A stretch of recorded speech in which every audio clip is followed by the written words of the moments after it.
Bro Peter ini kan kita teman-teman juga udah tahu lah yang di Medan ini apa-apa aja bisnisnya beliau dan juga banyak yang partnership ya, Bro. Nah, jadi kita di sini pengen belajar di sini kan background-nya kan yang pengusaha, ada yang dari edukasi, ada hipnoterapi.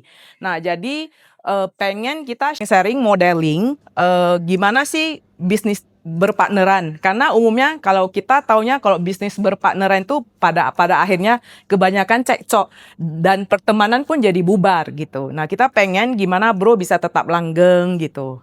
Nah, jadi beliau ini background-nya adalah CEO dari PT Growth Steel Sumatera, pabrik besi gitu. Bro Peter ini banyak di komunitas, terus beliau juga ketua dari Fobi Sumut dan wakil kedua Kadin Sumut ya. Nah, mempersingkat waktu, kita langsung sambut Bro Peter Suhendra. Ya. Ya, okay. Terima kasih ya semuanya ya. Sangat senang hari ini saya bisa join dengan komunitas NLP ya. Tadi ngobrol dengan Bro Alung, rupanya sudah 4 tahun juga. Jadi hari ini karma baik ya bisa diundang ya untuk acara hari ini. Ada beberapa teman-teman lama saya ya, Angel dan Pak Alex dan lain-lain. Tapi banyak juga muka-muka baru yang saya baru ya. Jadi salam kenal semuanya. Ya, nama saya Peter Suhendra. Oke. Silakan. Jadi nanti teman-teman kalau ada mau tanya free flow aja ya. Ini jadi pertanyaan dari saya dulu. Bro, seperti kita tahu tadi kan gimana sih kalau gini, apa yang membuat Bro pengen bisnis partneran gitu? Sementara kan bisnis yang ada itu kan sudah, maksudnya yang ada itu lebih ke sendiri ya, maksudnya family business gitu kan Bro. Kenapa nggak mau langsung kerja aja, maksudnya kita juga udah ada modal, udah ada resource gitu. Kenapa harus cari partneran lagi gitu? Kalau orang tua mungkin bilangnya cuy poitia ya. Jadi saya rasa ini mungkin tergantung dari karakter masing-masing ya. Kebetulan saya orangnya lebih outgoing ya, jadi mungkin banyak teman dan selalu kebetulan kalau lagi ngobrol-ngobrol dengan teman kita selalu ngomong ada Kang Tao ya. Jadi ya jadinya diajak ya untuk bisnis. Jadi saya orangnya suka challenge ya. Jadi saya suka coba bisnis-bisnis yang berbeda. Dan saya rasa selama 20-30 tahun lah, sampai 20 sampai 30 tahun saya berbisnis ya. Jadi selalu saya mencoba bisnis-bisnis yang baru ya, di luar dari yang family bisnis saya. Oke. Gimana caranya Bro Peter milih partner bisnis, Bro? Ada kriteria tertentu nggak untuk Kalau dulu mungkin saya cinta ya, tapi kalau sekarang saya mungkin paling penting itu saya rasa integritas ya. Dari partner kita, saya rasa integritas itu nomor 1 ya. Yang kedua itu baru kapabilitas dan yang ketiga itu totalitas. Ya, bagaimana mereka komit ya terhadap bisnis yang akan dikembangkan bersama ya. Terus misalnya kalau dalam perjalanan bisnis itu, kalau ada konflik gimana menyelesaikannya gitu? Saya rasa semua bisnis itu pasti akan ada konflik. Pasti akan ada yang tidak sesuai dengan bisnis plan ya. Jadi kalau semua orang bilang, oh ini semua pasti cuan apa itu nggak mungkin. Ya, jadi saya paling takut kalau orang ajak saya bisnis bilang pasti cuan itu pasti gagal. Jadi yang saya rasa yang penting dalam bisnis itu kita harus beritikat baik dan kalau misalnya ada masalah kita mencoba untuk menyelesaikan secara kekeluargaan. Ya jangan menggunakan jalur-jalur legal ataupun jalur-jalur apa ya. Jadi saya rasa dan yang paling penting juga terakhir saya rasa ikhlas saja ya.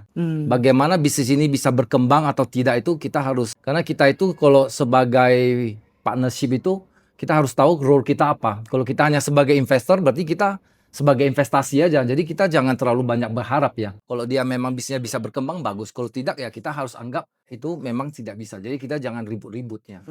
Jadi saya rasa dengan itu saya bisnis dengan apa, kalau biarpun banyak yang tidak berhasil, kita tetap bisa jadi teman. Ya biarpun mungkin tidak sebaik itu dulu. Nah, kalau mengenai bisnis partneran tadi kan, berarti kan kalau memang ada masalah kita selesaikan konfliknya gitu.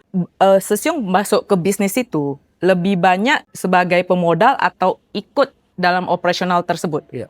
Saya rasa itu kalau bisa itu kalau kita invest di bisnis itu harus kita bisa melihat bahwasanya kalau misalnya partner kita itu bail out, kita harus siap untuk take over dan kita punya kapabilitas itu.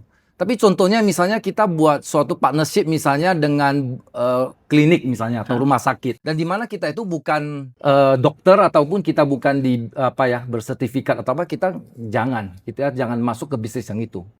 Ngerti kan? Misalnya, tapi kalau ada misalnya bisnis yang kita misalnya hotel atau restoran, itu yang kita bisa mengerti bisnisnya dan kita bisa take over kalau partner kita misalnya tidak mau lanjutin atau apa, ya minimal kita ada backup plan. Ya jadi saya rasa itu kalau kita itu harus melihat itu, jangan masuk ke bisnis yang kita sama sekali nggak mungkin bisa menggantikan partner kita.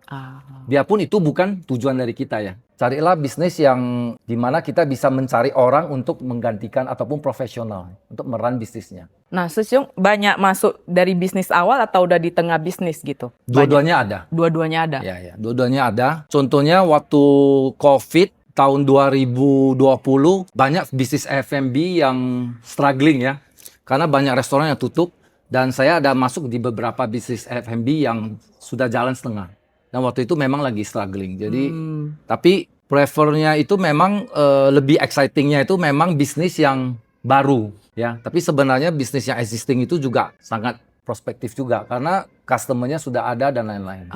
Tinggal kita bagaimana benahin atau kolaborasi dan lain-lain. Ya, Ko Indra. Tadi ada bilang tentang engagement, tentang bisnis itu perlu yang integritas.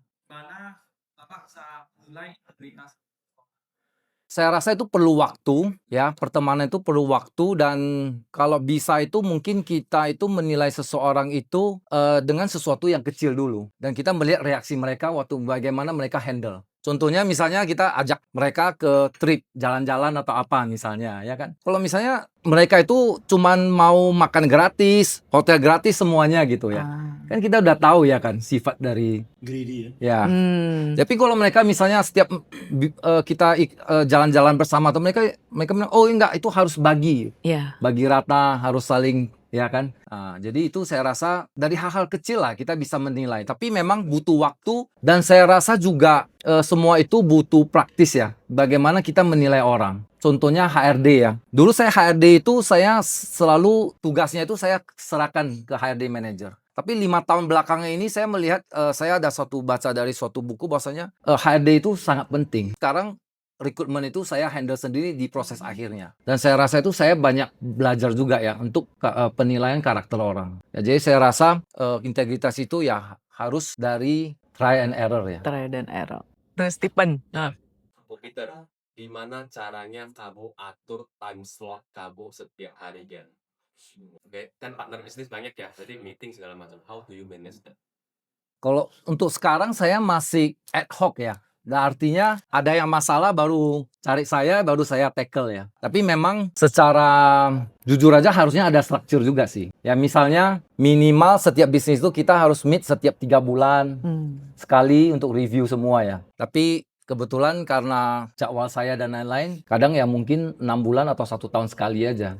Ya, jadi memang harus lebih sering ya. Karena dengan seringnya berkomunikasi kita bisa lebih banyak saling mengerti dan kolaborasinya bisa lebih bagus. Karena banyak bisnis yang saya baru tahu, oh ya ternyata ini ada hubungan. Dan juga saya rasa dengan ikut di bisnis yang saya investasi, saya juga bisa belajar ya. Bagaimana cara bisnis ini mereka handle dan perubahan-perubahan ya. Terutama sekarang kan banyak yang perubahan digital dan juga AI ya. Gimana setiap industri itu menggunakan AI ya untuk transformasi bisnis mereka. Jadi saya rasa itu yang merupakan PR saya. Kalau kalimat pertama tadi tuh aku hanya tackle yang butuh komputer gitu ya. Ya. Jadi selebihnya kita jangan lihat dulu nih gitu. Sampai kita beneran dicari baru kita tackle aja. Kalau nggak butuh kita jangan incar.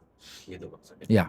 Karena kan kita sebagai investor itu kan kita kan hanya memastikan bisnisnya itu take off dari kita invest sampai misalnya opening. Ya, setelah itu kita melihat bisnisnya itu gimana, dia punya sesuai nggak dengan apa yang kita ekspektasi. Kalau saya sih paling pentingnya itu awalnya itu ya yang penting jangan rugi dulu. Ya, jangan cash flow, jangan apa dulu. Karena yang paling penting itu cash flow, jangan perlu injek lagi itu dulu. Ya, setelah itu bagaimana berkembang, bagaimana itu ya itu kita ikutin aja. Bro, pernah nggak di bisnis yang Bro jalani itu, ternyata si partnernya itu nggak komit gitu. Nah, gimana Bro memutusi kalau misalnya ketemu hal begitu, apa yang Bro hadapi gitu? Misalnya ketemu hal Bukannya begitu. bukannya apa ya, memang bukannya pernah atau nggak pernah, memang lumayan sering juga Oh, sih. lumayan. Ya.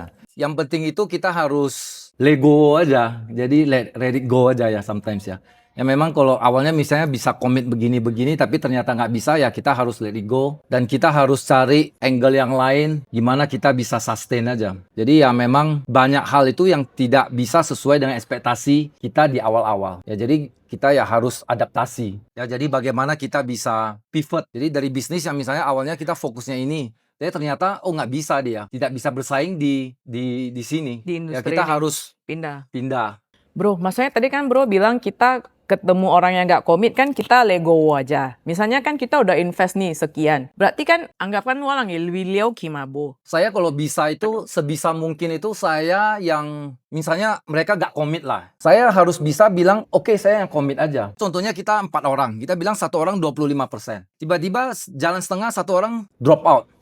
Jadi sisa 3 orang. Jadi 2 lagi bilang, wah ini gimana ini? Kita sudah invest setengah. Jadi sebagai apa ya, kita harus ambil inisiatif. Dia nggak mau, ya udah kita yang masuk aja 25% mereka. Kalau nggak, kalau semua orang saling tunggu ya semua orang pasti bilang why me? Gitu kan? Kenapa harus aku? Kan 5 orang kongsi 4 orang. Kenapa harus aku? Jadi harus bisa inilah untuk take over the business atau gimana. Contohnya saya ada invest di suatu F&B yang running operasionalnya itu setelah 1-2 tahun dia bilang dia mau pindah Bali gitu. Ya jadi kebetulan istri saya tanya, lu ada waktu nggak? Ada, ya udah lu bantu aja. Ya tetap jalan juga sih. Kita kongsi 4 orang. 1 orang aja yang jalanin bisnis. Semua orang selalu berpikir yang jalanin bisnis itu yang paling susah. Oh dia yang apa ya? Padahal dia baginya cuannya sama gitu. Tapi sebenarnya saya melihatnya itu salah. Sebenarnya orang yang melakukan bisnis day to day itu, mereka sebenarnya yang paling mendapat berkah atau mendapat banyak ini ya, benefitnya. Karena koneksi mereka bertambah, pengetahuan mereka bertambah. Tapi kalau mereka melihatnya itu sebagai, oh saya nggak dapat digaji, gaji saya cuma dapat komisaris, gaji cuma berapa juta, cuma profit sharing cuma berapa. Kalau mereka selalu berpikir begitu, mereka itu saya rasa salah. Jadi saya merasa itu yang penting kita bisa berkontribusi. Jadi waktu itu, tadi kan Bro Steven kan nanya ya, kamu gimana punya waktu? Saya rasa itu setiap orang itu memang waktu terbatas. Tapi kita juga sering kadang kita nggak ada waktu, kita juga browsing sosial media, lihat YouTube, lihat apa. Sekarang orang juga suka lihat K-drama atau apa. Jadi saya rasa kalau orang bilang, oh saya nggak punya waktu, saya rasa itu sedikit apa ya, karena saya punya aktivitas jauh lebih banyak dari rata-rata orang. Jadi kalau saya bisa memprioritaskan sesuatu untuk datang sini, contohnya untuk sharing dengan bersama bro-bro semua selama 2 jam, saya rasa nggak ada alasan setiap orang itu bisa berkontribusi sama. Tapi kalau kita melihatnya itu, oh kita investnya ini apa yang saya dapat, apa nilai komersialnya, saya dapatnya berapa, oh kalau saya ngurus ini dapat apa. Yes, terlalu banyak yang orang perhitungkan dari nilai rupiahnya. Dan saya rasa itu yang menjadi kita miss out ya. Sebenarnya banyak yang kita bisa dapat di pengalaman. Saya banyak dapat business opportunity itu dari kegiatan-kegiatan yang saya lakukan awalnya itu saya rasa itu non-profit ataupun waste of time gitu. Ternyata saya kenalan, ternyata berjumpa dengan suatu konsultan dan dia mengenalin saya, dan terakhir saya mendapat business opportunity. Jadi saya rasa tidak ada namanya meeting yang sia-sia ya, tidak ada kerja yang sia-sia. Saya paling tidak bisa terima dan paling susah hadapi itu adalah orang yang tidak punya integritas ataupun yang berbohong. Saya rasa untuk case itu mungkin cuma 5-10%. Yang kedua yang susah saya hadapi itu adalah orang yang berpikir mereka itu sudah tahu. Lu belum ngomong apa, ya saya leo gitu-gitu ya kan. Oh aneh leo gitu ya. Jadi sebelum kita apa aja itu mereka sudah ada suatu opini dulu. Oh ini B ya, ini nggak bisa, ini kenapa gitu ya. Ya saya rasa itu mungkin 2 hal ya. Pertama ya itu kembali integritas. Yang kedua yang sudah terlalu punya opini. Mereka sudah mengerti. Oh ini sudah saya pernah jalankan, nggak bisa. Dulu saya pernah 5 tahun lalu sudah pernah saya jalankan. Jadi saya rasa itu yang merupakan kendala ya untuk di bisnis mana. Jadi kita mau kasih ide aja, misalnya, kenapa ini bookingannya ini kenapa nggak bisa secara online? Kenapa harus offline? Dia bilang, ya ini sekarang offline juga oke. Nggak ada masalah. Jadi selalu soapannya itu kalau nggak ada masalah ya jangan berubah gitu. Ya jadi saya rasa itu yang mungkin mindset ya. Kalau Bro ketemu partner yang begitu, menyikapinya seperti apa Bro, ketemu orang seperti itu? Kan kita padahal ide kita kan pengen mengembangkan bisnis kita juga ini kan. Ya, jadi Tapi dia udah saya memblok rasa ya gitu. Chonghe dikit aja gak apa-apa lah. Tapi ya kita selalu kasih example yang orang lain bagaimana. Jadi kita jangan attack dari mereka secara pribadi ya. Tapi kita mencoba memberikan mereka mindset yang baru. Oh, saya ketemu teman saya yang di Jakarta. Mereka itu begini-begini ya. Jadi saya ketemunya begini. Mereka caranya begini. Jadi kita mengharapkan aja bahwasanya dengan kita memberikan mereka story-story kecil ini, bahwasanya mereka bisa mendapat inspirasi untuk mencoba merubah mindset mereka ya. Tapi kalau kita harapkan, lu harus change ya, lu harus gini, mereka gak bakal bisa. Ya, jadi saya rasa untuk kita bilang itu seperti kita kasih diversion lah. Oke. Ya, supaya semoga mereka bisa melihat di angle yang lain. Jangan terlalu fix. Saya pribadi bukan orang yang sangat mengerti ya tentang psikologi ya. Jadi saya rasa ini mungkin juga merupakan pertanyaan dari saya sendiri juga ya. Apakah karakter manusia itu bisa berubah? Tapi dari pengalaman saya, nggak tahu ya sampai sekarang ini saya rasa memang karakter itu 99% itu susah dirubah. Kesimpulan saya terakhirnya begini, jangan mencoba merubah karakter orang. Mencoba untuk menerima saja, itu aja yang paling penting. Jadi kalau kita memang ikhlas untuk memberikan ini, contohnya kita kasih dia sesuatu, misalnya kita bawa tiap kita keluar makan, kita selalu takdir, mereka anggap itu normal, ya udah. Kalau kita memang ikhlas takdir, ya kita ajak makan. Hal yang kedua itu saya lihat itu juga apakah benefit yang bisa diberikan dari orang ini. Ya, kalau memang misalnya karena hal-hal yang kecil ini, tapi dia bisa melakukan hal-hal yang besar. Ya, misalnya dia itu memang pintar jadi IO. Misalnya kamu ada mau mengadakan acara jalan sehat. Dia tuh bisa dia ya mengumpulkan orang apa ya. Dia bisa di lapangan, dia bisa apa. Dan kamu lihat ini memang dia ada added value-nya lah. Ya, jadi saya rasa ya tetap bertemanan masih oke. Tapi ya kalau dia tidak ada value added-nya sangat besar, saya rasa ya kita jangan terlalu waste of time ya. Ya, jadi kita harus lihat ya value added-nya masih ada nggak? Kalau ada ya saya rasa kalau untuk hal-hal kecil ini ya kita harus terima. Ya, jadi tapi ya kembali lagi kalau pertanyaan integritas itu apakah bisa, kecuali ada suatu hal yang kita bilang paradigm shift ya. Kalau saya dulu bacanya gitu ya. Ada suatu kejadian yang sangat kita bilang apa ya? Sangat sangat dramatik ya. Itu bakal bisa merubah seseorang ya. Misalnya dia kehilangan anak atau kehilangan orang tua, atau mungkin dia misalnya kena penyakit serius. Dia baru bisa, oh ternyata hidup ini bukan hanya tentang sesuatu uang atau apa. Kalau tidak itu saya rasa agak susah ya. Ya. Kedua itu mungkin tergantung dari pergaulan. Ya, kalau pergaulannya itu semuanya seperti bro-brosis kita semua di sini, saya rasa semua orang bakal bisa punya integritas dan berjiwa yang lebih besar. Kalau tergantung, misalnya kalau bisnis itu bukan mata pencarian kita yang utama, nggak apa-apa, kita kasih dia jalan aja. Tapi kalau misalnya ini kita punya main bisnis lah misalnya ya, kita punya main bisnis, ya kita harus gimana, kita harus ngomong terbuka aja. Gini harusnya nggak bisa terus-terus begini. Ya, kalau nggak apa ya, kalau nggak kita split atau gimana, atau kamu buy out saya atau saya buy out kamu. Ya, tapi kalau ini bukan main bisnis kita, saya rasa itu terlalu banyak ya, terutama yang saya lihat ya di masyarakat ya. Ini orang terlalu melihat itu kayak, oh padahal ini bukan main bisnis dia ya. Dia tuh kayak karena suatu hal atau apa jadinya ribut gitu. Ya saya rasa itu kurang cocok ya. Kecuali itu memang kita punya mata pencaharian utama ya. Tapi kalau bukan, kita jangan ribut. Bagaimana kita cari solusi aja. Karena kalau ribut mungkin ini mata pencaharian dari partner kita. Ya mungkin dia ada salah ya. Mungkin dia juga ada salah, dan tapi juga kita juga ada salah sendiri. Karena mungkin dari awalnya kita kurang jelas, kurang nggak transparan, nggak semuanya ditulis. Jadi itu juga yang suatu hal yang saya alamin itu, kalau bisa kalau kita partner dengan seseorang itu, kalau bisa semuanya itu ditulis. Apa yang kita bicarakan, apa yang kita janjikan itu semua ditulis. Baik itu hal-hal yang kayaknya mungkin nggak perlu, bukan dalam secara legal ya. Minimal dalam minutes of meeting ataupun suatu MOU ataupun apa, kesepakatan bersama ataupun. Jangan sudah married baru ribut. Siapa yang cuci piring, siapa yang cuci baju. Bagus kita pahit-pahit dan susah-susah di depan untuk menyelesaikan ini, daripada nanti kita setelah kita sudah bisnis together, uang sudah masuk apa, sudah invest, sudah sewa kantor dan lain-lain, baru kita nanti, oh ini kenapa gajinya begini, terlalu rendah, gini-gini ya. Jadi bagusan kita pahit-pahit di depan aja. Tapi kalau untuk case yang tadi seperti yang sudah jalan setengah ya, kita harus kembali lagi, saya juga nggak tahu ya apakah ini main bisnis kita atau bukan. Kalau bukan ya kita jangan terlalu fokus Ya, jangan kita terlalu fokus terhadap karena kita ada partnership yang bad ya, kita jadinya trauma. Oh, semuanya nggak boleh, jangan kolaborasi, semua kaki co, kalau kaki ai. Di US tidak berhasil, saya balik ke Jakarta, saya selalu ingin ya punya bisnis sendiri, dan waktu itu dengan modal yang lumayan terbatas di Singapura, waktu itu saya join dengan teman membuka perusahaan software. Jadi kita waktu itu bikin software program untuk perusahaan-perusahaan ERP di Singapura. Jadi waktu itu saya sama sekali buta dengan programming karena saya sebenarnya mechanical engineer, tapi karena saya hobi komputer jadi saya masuk ke itu, dan itu merupakan pengalaman yang fatal lah ya, karena sama sekali tidak mengerti bisnisnya, dan juga Singapura waktu itu juga jauh lebih canggih ya dari segi IT ya. Jadi benar-benar waktu itu memulai semuanya itu dari nol ya.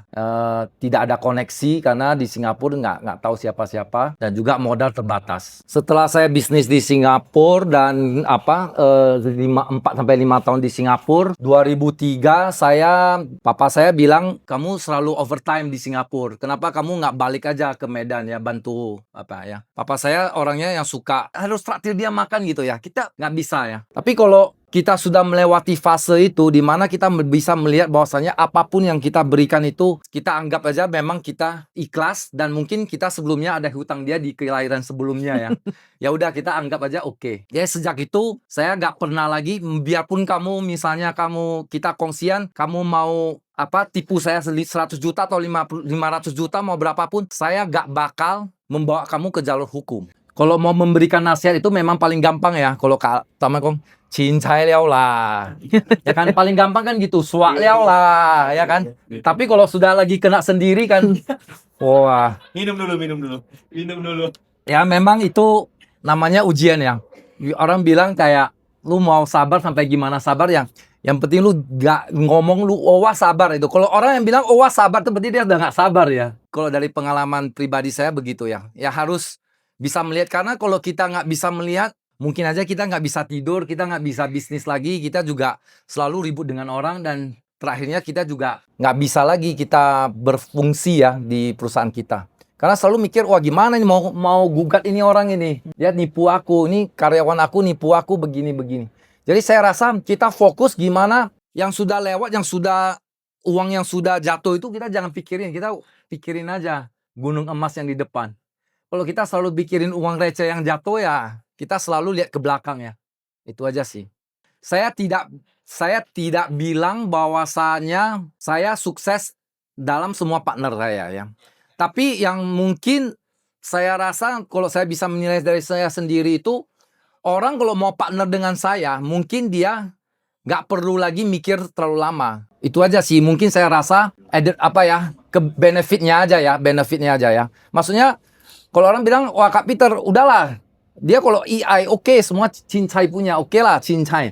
Kalau kita ngomongnya itu cincai sama cai tau itu beda tipis ya. Jadi kita harus bisa jadi cai tau dan cincai ya. Ya cincai, cai tau itu cuma beda satu kata ya. Nah, jadi kalau orang bilang kamu cai tau itu berarti kamu sebenarnya itu cincai. Kalau ngomong positifnya ya. Tapi kalau orang bilang, wah lu gausunya, itu sebenarnya itu cuma bahasa kasarnya itu kamu sebenarnya terlalu keksui. Ya gausunya sama keksui ya. Jadi menurut saya benefitnya dari saya ya mungkin siapa aja yang mau ajak mereka juga tahu saya nggak bakal ribut, ataupun saya bakalan bisa memberikan value added dari pemikiran saya ataupun dari network. Itu aja. Ya, kalau saya sekarang red flag-nya itu adalah orang yang terlalu optimis. Kayak dia bawa kamu suatu proposal, mungkin 3-5 halaman atau apa, dan dia ya semacam pasti lah gitu kan. Oh ini makan siang gratis, ya kita buat kitchen ini ya kan, kita invest 3M, 20 bulan pasti balik. Ya tapi ternyata rupanya nggak dibayar pemerintah. Misalnya ya. Nah. Atau izinnya nggak bisa keluar atau apa. Jadi kalau ada orang yang terlalu optimis, itu saya rasa red flag-nya. Ya, karena dia itu sudah ada mindset dia sendiri. Dia sudah ada kepentingan dia sendiri. Mungkin contohnya ya, dia sudah ada satu proposal yang kita jalani misalnya 3 orang nih. Tiba-tiba nih 2 orang ini ribut sama dia karena beda pendapat, ataupun mungkin mereka melihat ini sudah ada suatu red flag ya. Mereka tinggalin dia. Jadi dia sudah ada, dia punya idenya. Tapi duanya sudah lari. Dia baru cari si Novi, aku baca Novi, yuk orang yuk. Ini aneh hola, ini kalau tuh sih kok pimpin gitu. Kenapa dia sudah bisa hitung? Karena sebelumnya mereka sudah ada ini sebelumnya. Nah itu yang red flag-nya. Dan mungkin suatu hal lagi adalah bisnis yang saya sekarang kurang suka adalah bisnis yang dimana itu terlalu banyak orang, tapi nggak ada yang kaptennya. Kalau di sini kan ada kapten kita, ketua kita di belakang, Bu Seni ya. Ceni. Ya, Bu Seni. Kalau di sini semua orang sama, tapi nggak ada yang mau jadi koordinator. Itu juga bahaya. Nanti ada masalah apa-apa ya semuanya saling lihat aja. Jadi harus ada satu leader yang jelas. Ya kalau bisnis itu semua kongsi semua, oh sama-sama suka minum ya kita yuk buka bir, kafe atau tempat minum ya terakhirnya ya nggak ada yang ngurus. Saya rasa tergantung dari skala bisnisnya ataupun berapa persentase dari saya. Misalnya kalau saya cuma ikut 5-10%, itu oke lah ya. Tapi kalau misalnya suruh saya ambil 50%, ya dan ini enggak. Ya, jadi tergantung juga investasinya berapa dan berapa persentase yang di-offer ke saya. Di tiap bisnis itu kita bisa belajar. Kalau kita bisa masuk ke suatu bisnis, contohnya lah kita beli saham. Kita beli saham, kita kan cuma bisa melihat prospektusnya aja. Kita nggak bisa ketemu direksi, kita nggak bisa ketemu manajernya. Tapi kalau kita invest di suatu bisnis, contohnya misalnya Pak Alex, dia ajak aku join bisnis. Aku ikut 5-10%. Saya bisa mengerti, oh rupanya bisnis dari IT itu gimana. Jadi dari itu kita bisa mapping ke bisnis kita ataupun bisnis kita yang lain. Bagaimana sih ini bisnisnya itu transformasi dan sesuai dengan dari awal dia startup sampai sekarang itu apakah bisnisnya itu ada berubah nggak? Dan apakah perubahannya itu kita bisa ambil patternnya nggak? Jadi saya rasa itu biarpun bisnis, kita bilang bisnis retail, bisnis service, bisnis manufacturing, kelihatannya itu semuanya berbeda ya. Hospitality, education, itu semua berbeda. Tapi menurut saya itu kalau kita masuk ke ini, contohnya papa saya 10 tahun lalu masuk di edukasi dan artinya sebagai yayasan. Kita membuka sekolah. Nah kita membuka sekolah dan kita running dan saya selalu dari sana saya selalu belajar gitu ya. Bagaimana pendidikan ini gimana yang sekarang marginnya itu sebenarnya harusnya itu marginnya itu nggak bagus. Tapi ternyata mereka bisa survive. Bisa generate profit, bisa kembang. Kenapa? Apa perbedaan dengan bisnis saya? Saya selalu melihat itu gimana kita kalau waktu kita invest itu jangan melihat dari return dari segi money-nya aja. Knowledge yang kita bisa dapat itu apa sebenarnya? Bagaimana yang cara mereka untuk problem solving itu, bagaimana kita bisa terapkan di bisnis kita yang kita punya main bisnis? Bagaimana cara mereka melakukan event, training? Apakah perusahaan kita itu sudah levelnya sudah di atas mereka belum? Atau kita masih di bawah perusahaan-perusahaan yang non-profit? Saya serap lebih banyak daripada dari nilai komersial ya. Kalau bilang mau benar-benar nilai komersialnya mungkin beli Bitcoin aja mungkin jauh lebih beruntung ya. Saya pernah baca itu bahwasannya entrepreneur itu is one of the most competitive sports. Jangan heran ya kalau kita semua itu tetap harus berlatih ya. Karena kita at the entrepreneurship itu memang sangat brutal ya. The point of the story is you just have to keep trying gitu loh. Ya have to keep trying, mungkin 20 baru dapat 1 ataupun 2 ataupun 3. Tapi nggak apa-apa. Kalau kita harapkan try 3 atau 4 langsung dapat 1, saya rasa enggak. Ya, seperti tadi saya sharing dari 10 sampai 20 perusahaan yang saya tutup semua, yang saya coba untuk turnaround, mungkin cuma sisa 2 atau 3 aja sampai sekarang yang bisa survive. Rata-rata bisnis yang saya agresif malahan nggak jadi. Jadi contohnya bisnis yang gym ini sebenarnya juga waktu offer ke saya, karena kebetulan saya hobi gym. Dan dari 10 tahun, 20 tahun lalu saya memang pengen punya rumah saya, kalau rumah yang besar saya mau ada gym yang lengkap. Tapi karena nggak ada rumah yang cukup besar, saya bilang oke lah mungkin bangun gym. Tapi waktu itu saya mikir-mikir nggak bisa cuan ya. Jadi waktu di offer dengan bisnis itu saya juga sangat skeptik. Saya juga nggak percaya sih, cuman karena saya rasa ada peluang 5% bisa sukses, ya udah saya ikut aja. Ya setelah kita running 3 bulan, 6 bulan dan ternyata sukses, ya kita lanjut ekspansi. Jadi kalau dibilang benar-benar saya tahu waktu itu apa, saya mungkin ambil 70%, bukan minoritas. Saya ajak teman saya semua saya. Nggak ada yang mau ya, cuma ajak teman mana Ico ya waktu itu kan.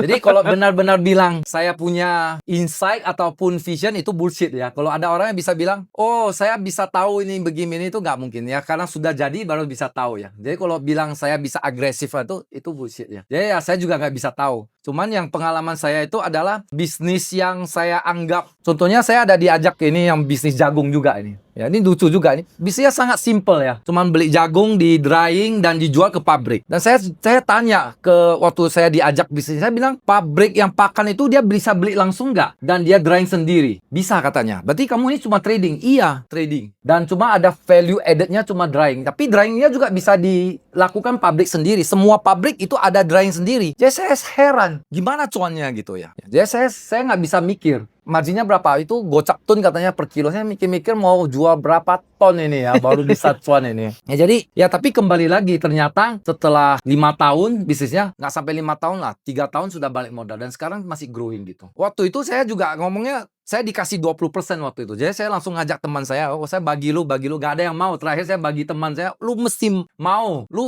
Dia bilang, oke lah, cincai insya 5%. Ya aku udah bagi dia 5%. Ya kan? Jadi saya juga nggak tahu ya kan. Jadi terakhir saya bilang, lu mau jual nggak saham, lu kasih aku. Rupanya aneh hoco ya cuannya.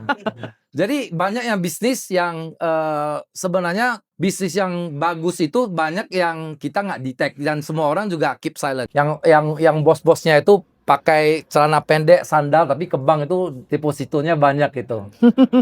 Ya. Jadi saya rasa itu memang banyak bisnis yang kita overrated dan banyak bisnis yang kita underrated. Saya belajar itu bahwasanya jangan menilai orang dari cover ya. Ya jangan melihat dari penampilan ataupun apa. Bro, tadi kan banyak di bisnis-bisnis A, B, C, berbagai industri ya. Yang bro lihat itu dari bisnis-bisnis itu yang membuat mereka bisa jatuh itu apa gitu? Dan yang bisa buat mereka grow itu apa? Saya rasa paling penting itu adalah kalau orang Hokkien ngomongnya Chiahu. Kaptennya ya. Nakodanya itu siapa? Kaptennya itu siapa?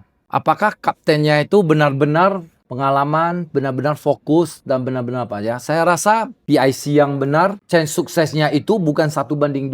Chance of suksesnya itu mungkin 1:50. Dibandingkan dengan orang yang nggak ready ya. Misalnya contohnya kita bilang pabrik kelapa sawit ya. Di Indonesia mungkin ada 2.000 ya, apa 4.000. Mungkin dari 2.000 itu di lokasi yang sama lah, misalnya satu provinsi. Itu mungkin ada aja yang bisa cuan, ada aja yang rugi. Kenapa gitu loh? Mesin sama, teknologi sama, buahnya sama. Jadi itu yang cara untuk pembeliannya, gradingnya apanya, semuanya itu juga efisiensinya apa itu dikit-dikit itu yang kita nggak bakal bisa ini. Jadi kenapa saya ngomong kita bilang Chiahu itu ya itu suatu apalah cerita ya. Waktu 10 tahun lalu, 15 tahun lalu saya invest di bisnis ready mix. Saya waktu itu dikenalin papa ada suatu teman di Jakarta katanya pengalaman sudah sukses di bisnis ini. Jadi saya telepon dia acik tua ini. Saya ngomong, gua mau bisnis ini gitu dia bilang. Dia bilang, lu Chiahu bo gitu kan. Lu Chiahu. Kok mikir-mikir, iyo aku kan sudah ada ready mix. Truk supir aku adu pengangkutan, wah minimal ada 100 sampai 200 ya. Ulah Chiahu cince aku bilang. Banyak aku bilang Chiahu. Supir aku banyak. Dia bilang bukan Chiahu dia bilang. Aku nggak ngerti lagi. Ini acik ngomong apa ya kan. Ya, terakhir aku bilang udah nggak apa-apa. Aku nanti ke Jakarta, aku ke pabrik kamu lihat kamu punya setup gimana. Terakhir aku baru ke sana kan dia kasih aku keliling apa. Baru aku ngerti sebenarnya yang Chiahu dia maksud itu bukan driver, bukan manager, bukan koki ya. Chiahu itu sebenarnya leaders, kapten. Ya bukan title ya. Kalau kamu mau hiring orang, misalnya kamu mau buka rumah sakit, ya bisa aja suruh dokter, suruh kerja ya. Tapi kalau dokternya ini bukan yang benar, siap-siap pasiennya meninggal semua ya kan. Saya rasa Chiahu ini sangat penting ya. Jadi ini pelajaran yang dari teman papa saya yang saya ingat sampai sekarang ya. Jadi kalau saya lihat kondisinya sudah nggak kondusif, saya langsung bilang aja udah, lu duduk samping aja, gua aja yang kerjain. Gitu. Kalau sudah nggak cocok apanya, kita harus bisa ini ya, take action. Karena kalau memang terlalu jauh ya misalnya kita mau renovasi kan sudah keluar gambarnya, gambarnya kita nggak bisa terima ini. Tapi dia tetap mau. Bagus, saya sekarang langsung fight aja. Udah aku yang ambil aja semua, aku yang jalanin aja. Jadi harus bisa punya semangat gitu. Biarpun nanti kita jadi orang baik, terlalu cincai gitu kan. Kasihan juga, nanti dia juga rugi. Sama-sama rugi kita, karena dia juga nggak untung. Sama-sama tenggelam kita nanti. Kalau memang ketemu orang yang terlalu apa, langsung kita bilang, udah lu gak bisa, aku gantiin aja orang lain, jalanin aja. Yang penting cari orang yang benar bisa sesuai dengan visi misi kita. Ya, tapi kita juga harus bisa assess kita diri sendiri ya. Jangan kita belum punya kemampuan sampai ke sana, dan ini bisnis yang kita nggak familiar ya. Tapi kalau kita misalnya lah ya, kita sudah ada pernah pengalaman di bisnis F&B lah ya. Ini tiba-tiba kita buat bisnis yang service ya. Itu saya rasa masih related ya. Tapi kalau misalnya kita yang pengalaman di F&B tiba-tiba suruh jalanin konsultan pajak ataupun software company itu kan beda terlalu jauh ya. Kalau dia memang dekat, kita aja yang take over nggak apa-apa, jangan sanksi. Ya, jadi jangan terlalu sungkan-sungkan. Tapi ya bagusan itu lebih cepat lebih baik. Jangan kita sudah terlalu jauh melangkah ke apa nanti jadinya mau balikin lagi itu lebih susah lagi. Tapi ya dengan catatan bahwasannya kamu memang sudah punya domain knowledge. Ya misalnya kita yang sudah lama di manufacturing, kalau kita ketemu investasi yang berhubungan dengan manufacturing, kita kan gampang. Ya, tapi kalau misalnya berhubungan dengan contohnya mau di kosmetik atau apa ya, aku juga buta lah ya gimana cara marketingnya ya. Nah, jadi kalau memang kita jangan, kalau itu jangan. Ya. Ya, tapi kalau memang kita bisnisnya itu kita di marketing contohnya. Dan kita buatnya sekarang itu perusahaannya itu di distribution. Biarpun dia beda produk. Ya, tapi apanya sama oke. Kalau masalah bisnis ya, saya rasa yang penting menyangkut survivor dari company aja yang paling penting. Kita melihat dari survivor dari company. Ya, jadi kalau kita company-nya itu gak bisa survive dan kita tetap cincai itu namanya cai tao. Ya, jadi kalau company-nya bisa survive, tetap bisa profit, ya cincai aja gak apa-apa.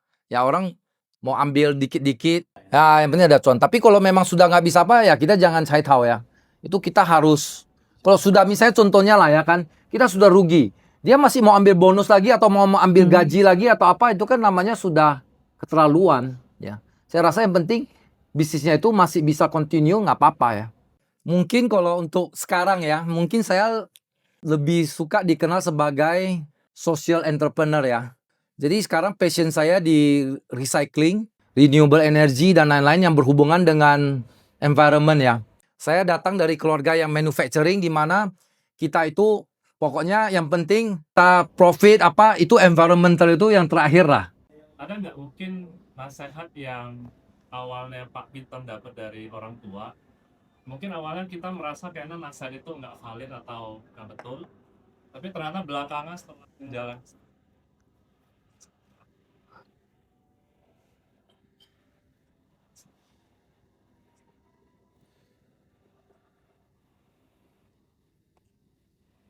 Saya rasa semua nasihat dari orang tua saya itu semuanya itu sekarang baru terasa benar.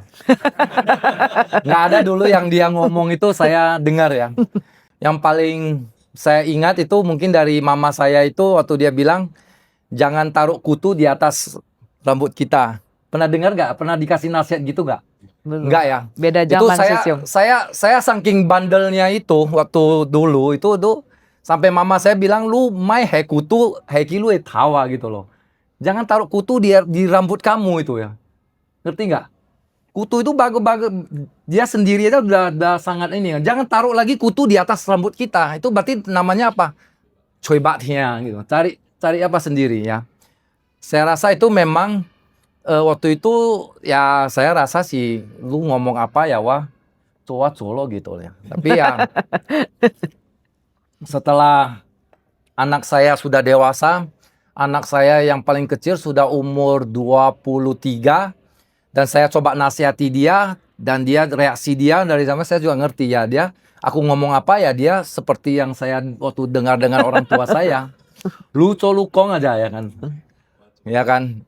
Kayak orang bilang dulu ya, anjing menggonggong kafilah berlalu ya gitu ya. Jadi saya rasa semua nasihat orang tua saya itu rata-rata sangat benar ya. Biarpun waktu awalnya mereka ngomong, saya nggak. Bukannya kita nggak mendengar ya, cuman kita ada prinsip sendiri ya. Kayak kita rasanya, wah ini bosiang, ini kayak zaman sekarang kayak dengan zaman dulu kan lain gitu, ya kan? Kayak zaman lu hidup kan. Lu kan lahir tahun 40-an sama aku lahir tahun 70-an kan lain. Gitu ya. Tapi sebenarnya sama aja sih. Ya. Jadi kita nggak bakal bisa mengerti nasihat mereka sampai kita yang harus memberikan nasihat kepada seseorang. Jadi nasihat apapun kita nggak bisa terima sampai kita yang harus ngomong ke orang lain. Bro, boleh bagi tips nggak cara networking? Tadi kan bro banyak ada di kayak Koni, banyak di kayak Lions, di Ceci, tadi kayak ada di kan banyak networking. Maksudnya waktu bro mau networking itu pikiran bro, misalnya kan kadang kita kan ke tempat umum itu kan ada rasa awkward gitu kan. canggung gitu atau gimana. Terus pikiran Bro itu waktu mau ke satu perkumpulan itu seperti apa Bro? Terus kalau udah sampai sana gimana? Hah? Saya hari ini terasa awkward nggak? Enggak sih. Enggak. Waktu kita undang, Iya, iya. misalnya kalau Enggak waktu ya, kita betul. undang ke Berarti sini oke ya, saya masih oke. oke. Ya itu kembali lagi semuanya praktis ya. Jadi awalnya itu kita harus bentuk kita punya circle sendiri, ya. Jadi kita misalnya awalnya itu kita buat circle kita sendiri dan pelan-pelan kita join circle orang lain. Ya jadi kita, saya rasa paling penting itu kalau di networking itu ya pertama itu kita harus build kita punya reputation dulu, ya. Sebagai cincai atau cai tau ya. Jadi saya rasa reputasi dulu ya. Kalau misalnya reputasi kita sebagai orang yang cari masalah atau apa ya, networking kita semua juga bakal bentar aja. Kayak Coca-Cola buka aja dah ini. Tapi kalau memang kita terkenal sebagai orang yang bisa mengkontribusi dan lain-lain, perlahan-lahan kita yang akan dicari orang untuk join network. Ya, jadi saya rasa pertama itu kita punya apa harus kita sendiri dulu, ya.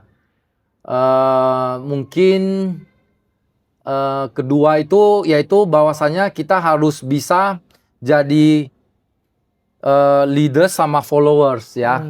Banyak orang yang bisa jadi leaders, banyak orang yang hanya bisa jadi followers. Ya. Kalau bisa itu kita harus bisa multi role karena ada suatu saat kita harus step down, kita hanya bisa ikut aja. Maksudnya ikut partisipasi aja, ada suatu saat kita yang harus take charge. Ya. Jadi itu yang harus kita bisa ini ya, saya rasa di organisasi ya.